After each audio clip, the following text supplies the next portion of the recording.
parole aux associations.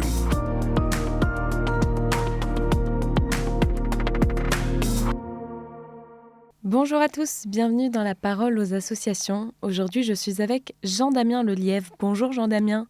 Bonjour Agnès. Alors, vous êtes le président de l'association Aux Captifs La Libération et toutes les semaines, vous organisez des maraudes. Mais alors, qui sont ces personnes sans abri que vous rencontrez ? En fait, ce sont simplement des personnes qui vivent dans les rues de Paris ou dans les rues d'autres villes où nous faisons également des tournées.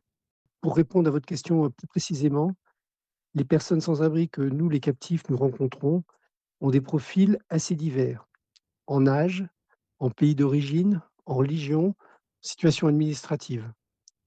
Beaucoup sont des migrants de passage par Paris, mais d'autres sont installés plus durablement dans la rue. Beaucoup ont des addictions, une dépendance à l'alcool ou des troubles psychologiques ou psychiatriques. Puis nous rencontrons aussi de nombreuses femmes, quelquefois avec des enfants.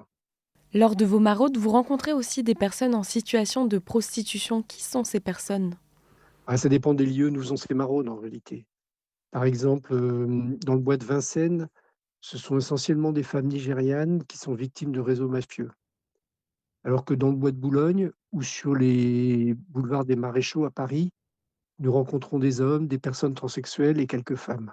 Face à cette diversité que vous décrivez, est-ce que vous vous spécialisez dans l'accompagnement de certains publics ? Non, parce que lors de nos maraudes, nous rencontrons toutes les personnes vivant dans la rue. Nous ne changeons pas de trottoir pour éviter une personne qui nous semblerait inaccessible.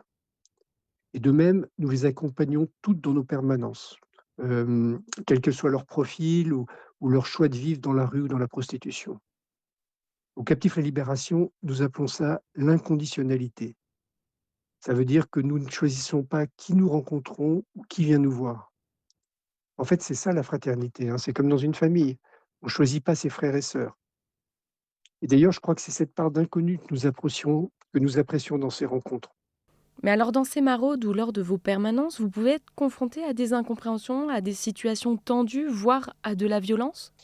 C'est vrai que parfois, cette, inconditionnalité peut nous sembler impossible à vivre. Puis même, elle peut être dangereuse pour l'équipe des captifs ou pour les autres personnes accueillies dans une permanence. Alors dans ce cas, nous pouvons aller jusqu'à prendre une mesure d'exclusion d'une personne. Nous lui expliquons que son comportement, par exemple son alcoolisation, n'est pas possible dans l'antenne. Puis alors nous allons lui demander de ne plus venir, par exemple pendant 2 ou 3 semaines.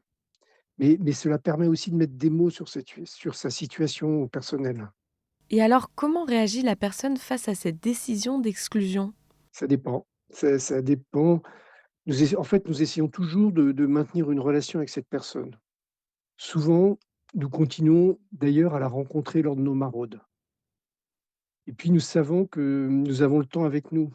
Par expérience, nous savons que de nombreuses situations qui peuvent nous sembler bloquées à un moment donné, vont peut-être se dénouer et ça sera grâce à la volonté, à la patience de la personne et de ses accompagnateurs.